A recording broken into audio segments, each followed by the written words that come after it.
Bienvenido a otro estudio del libro de Daniel.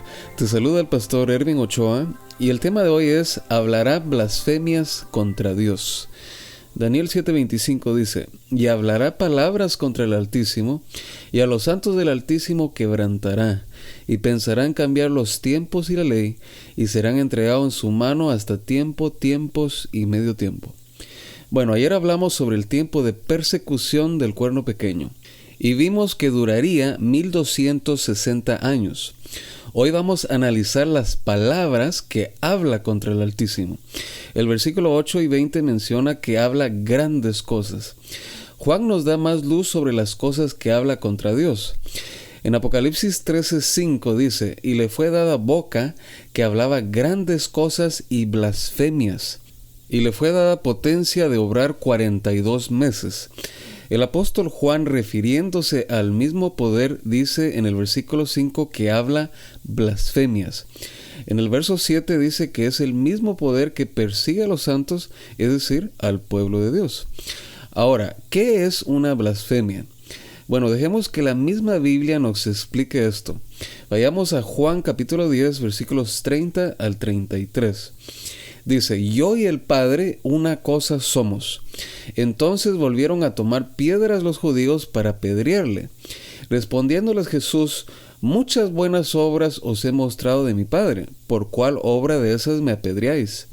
Respondiéndole los judíos diciendo: «Por buena obra no te apedreamos, sino por blasfemia, porque tú siendo hombre te haces Dios». Bueno, el pasaje es bien claro en decir que un hombre que se hace pasar por Dios es un blasfemo. Pablo también en 2 Tesalonicenses capítulo 2 y verso 4 dice que se sienta en el templo de Dios como Dios, haciéndose pasar por Dios, cuando él habla del mismo poder. Ahora vamos a una segunda forma de blasfemia en Marcos capítulo 2, 5 al 7.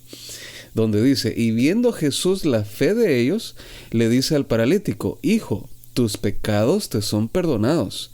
Y estaban ahí sentados algunos de los escribas, los cuales pensando en sus corazones decían: «¿Por qué habla este así? Blasfemias dice. ¿Quién puede perdonar pecados sino solo Dios?». Jesús, siendo el Dios hecho hombre, sabemos que tenía la autoridad para perdonar pecados. Desafortunadamente los judíos lo rechazaron como Salvador, pero nadie más puede perdonar pecados. Esto es algo que solo Dios puede hacer. Incluso el mismo apóstol Pedro dirige a un hombre a Dios para ver si le perdona, y no se atribuye a Pedro el poder para perdonar. Noten el libro de Hechos capítulo 8, versos 20 al 22. Dice: «Entonces Pedro le dijo: Tu dinero perezca contigo, que piensas que el don de Dios se gane por dinero. No tienes tu parte ni suerte en este negocio, porque tu corazón no es recto delante de Dios. Arrepiéntete pues de esta tu maldad y ruega a Dios si quizá te será perdonado el pensamiento de tu corazón».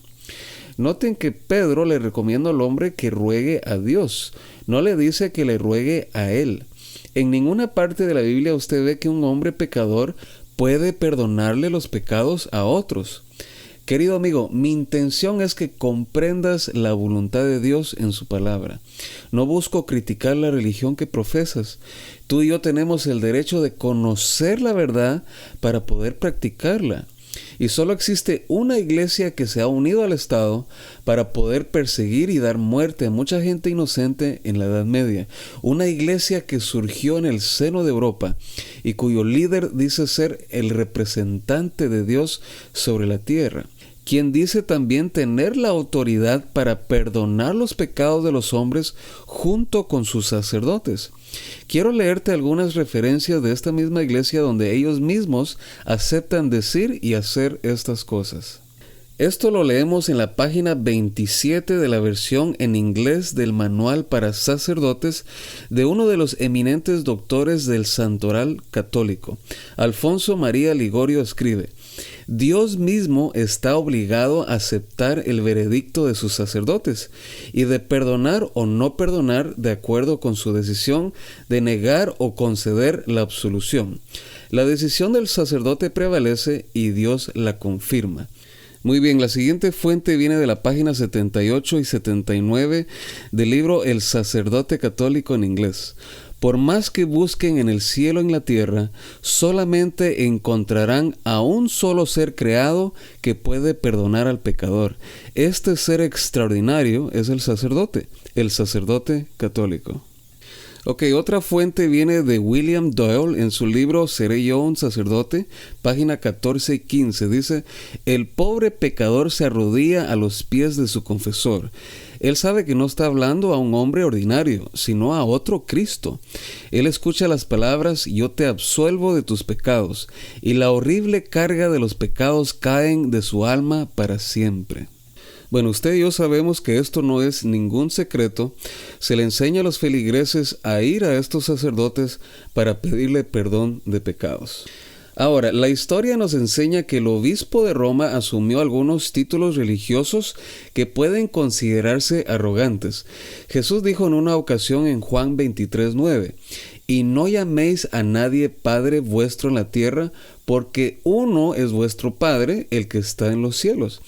Y sin embargo, esta institución empezó a enseñarles a sus feligreses a dirigirse a su líder espiritual como Padre y al líder máximo de la iglesia como Santo Padre. Pero esto, por supuesto, no termina ahí. Existe una cantidad de títulos similares, por ejemplo, el título Vicarius Filii Dei, que es vicario del Hijo de Dios, dando a entender que Él está ocupando el lugar del Hijo de Dios para representarlo en esta tierra. Aunque la Biblia enseña claramente que el Espíritu Santo es el representante de Cristo en la tierra. Podemos ver Juan capítulo 16, versos 7 y 13. Y no un hombre.